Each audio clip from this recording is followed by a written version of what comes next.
दोस्तों, आपका स्वागत है आपके अपने आध्यात्मिक कहानी के इस चैनल पर। अगर आप इस चैनल पर पहली बार आए हुए हैं तो सब्सक्राइब जरूर कीजिए और नीचे साइड में दिए हुए घंटी के आइकॉन पर क्लिक कीजिए। दोस्तों, शुरू करते हैं। यह कहानी है जीवन सरल नाम का। एक व्यक्ति किसी गांव में रहता था। जीवन सरल अपने लिए हमेशा बहुत खाना रखता था क्योंकि उसे बहुत भूख लगती थी। जीवन बहुत खाना खाता था इसलिए उसे हमेशा भूख ही लगी रहती थी। अगर जीवन से कोई आदमी कहे कि अभी तुम्हें भूख है तो जीवन के मुंह से कभी भी न नहीं निकलती थी। वो कहता था कि ले आओ खाना खा लेते हैं। पर जीवन खाकर इतना मोटा हो गया था कि उससे कुछ भी काम नहीं होता था। एक दिन जीवन के घर में इस बात को लेकर लड़ाई हो गई कि तुम हमेशा खाते ही रहते हो और कुछ भी काम नहीं करते हो। जीवन को इस बार उसके माता पिता ने अपने घर से निकाल दिया। अब जीवन के पास कुछ भी नहीं था और वह सोच रहा था कि क्या करूं, अब तो मेरा घर भी नहीं है। तभी उसकी नजर एक साधु बाबा पर पड़ी और जीवन उनके पास चला गया। जीवन ने साधु जी से कहा कि आप मुझे कोई काम दे दीजिए जिससे मेरी भूख का कुछ किया जा सके। साधु जी ने पूछा कि क्या कर सकते हो। जीवन ने कहा कि ऐसा काम जो सिर्फ बैठकर हो सके, कारण चलना मेरे बस का नहीं है। तब साधु जी ने कहा कि ठीक है, तुम सब चेले के लिए खाना बना सकते हो। जीवन ने कहा ठीक है। साधु जी ने कहा कि भंडारे से कुछ सामान ले लो और नदी के किनारे पर बर्तन को साफ करके खाना बना लो, और हाँ, खाना बना के मंदिर में राम जी को जरूर से भोग लगा देना।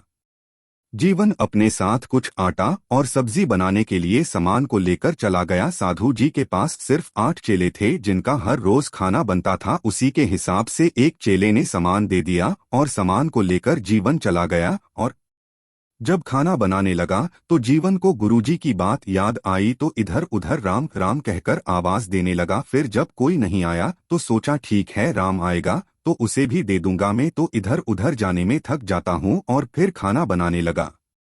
जीवन के सामने भगवान श्री राम जी ही आ गए और जीवन से पूछा कि क्या कर रहे हो। जीवन ने कहा कि खाना बना रहा हूँ। जीवन श्री राम जी को पहचान भी नहीं पा रहे था।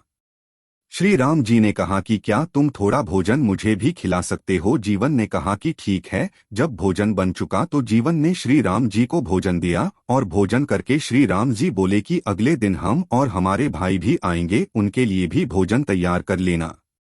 जीवन अब सबका भोजन बनाकर ले गया और अगले दिन भोजन के लिए और ज्यादा सामान की मांग करने लगा। इस पर साधु जी ने सोचा कि शायद इसे भूख ज्यादा लगती होगी और जीवन को ज्यादा सामान दे दिया गया और सामान लेकर जीवन नदी के किनारे पर चला गया।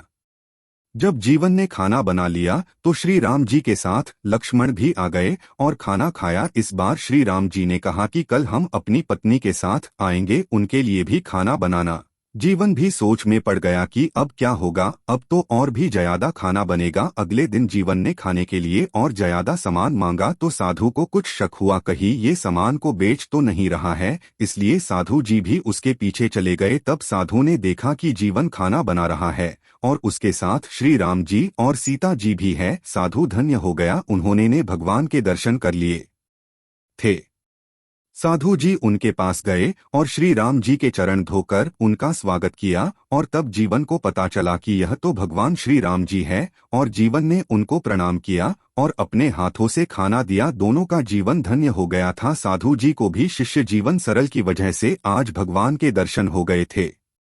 दोस्तों, भगवान हर जगह पर है, हम ही उन्हें देख नहीं पाते हैं, कारण हमारा व्यवहार सरल ना होके उलझनों से भरा हुआ है। और भगवान उन्हीं को देखते हैं जो हमेशा अपने सरल चित्त और सरल मन से भगवान को याद करते हैं।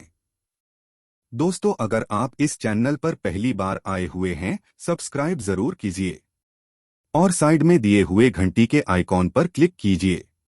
धन्यवाद।